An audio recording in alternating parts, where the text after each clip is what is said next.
મંત્રી બચુ ખાબડ કેબિનેટમાં સતત ગેરહાજર રહેતા હોય છે। મનરેગા કૌભાંડમાં પુત્રો પર ભ્રષ્ટાચાર બાદ મંત્રીની ગેરહાજરી આંખે ઉડીને વળગી રહી છે। મંત્રી બચુ ખાબડ સતત 11મી વખત કેબિનેટમાં ગેરહાજર રહ્યા।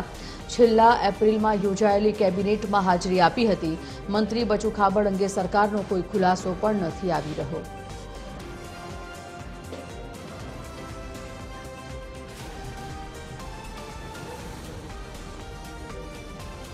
ગાંધીનગરથી associate editor Sonal Anadkat live જોડાઈ ગયા છે। સોનલ, મંત્રી બચુ ખાબડ છેલ્લા ઘણા સમયથી ગેરહાજર અને તેમની ગેરહાજરી હાલ તો આંખે ઉડીને વળગી રહી છે। સરકાર આ બાબતનો કોઈ પણ પ્રકારનો ખુલાસો હજી નથી કરી રહી।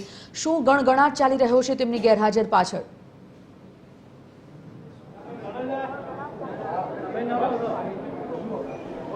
जी जे प्रकारे मंत्री बचू खाबड़ छेल्ला કેટલાક સમયથી સતત ગેરહાજર રહી રહ્યા છે। કેબિનેટની બેઠકો મળી રહી છે, પણ જે લગભગ 10થી વધુ વખતની જે કેબિનેટ બેઠક મળી તેમાં તેમની ગેરહાજરી જોવા મળી છે।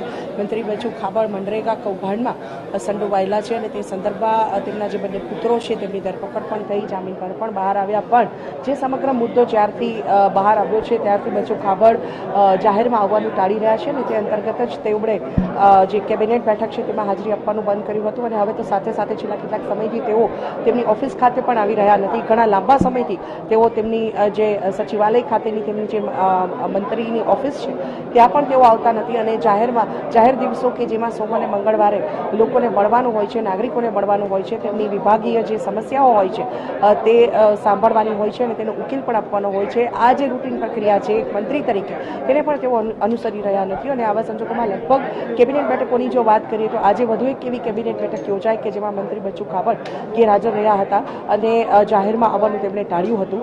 અગાઉ પણ અનેક વખત તેઓ આ જ પ્રકારે ગેરહાજરી નોંધાવી ચૂક્યા છે। જોકે આ સંદર્ભમાં સરકાર તરફથી હજુ સુધી કોઈ પગલાં લેવામાં આવ્યા નથી। મંત્રી બચુ ખાબડની સામે પણ 11 કેબિનેટમાં ગેરહાજર રહેવું અને સાથે સાથે જ જાહેરમાં જે સંપર્ક છે તે ટાળવો તે મહત્વપૂર્ણ કહી શકાય। તેની નોંધ સરકાર પણ લઈ રહી હશે તેવું માની શકાય। જી ધન્યવાદ સોનલ, જાણકારી બદલ।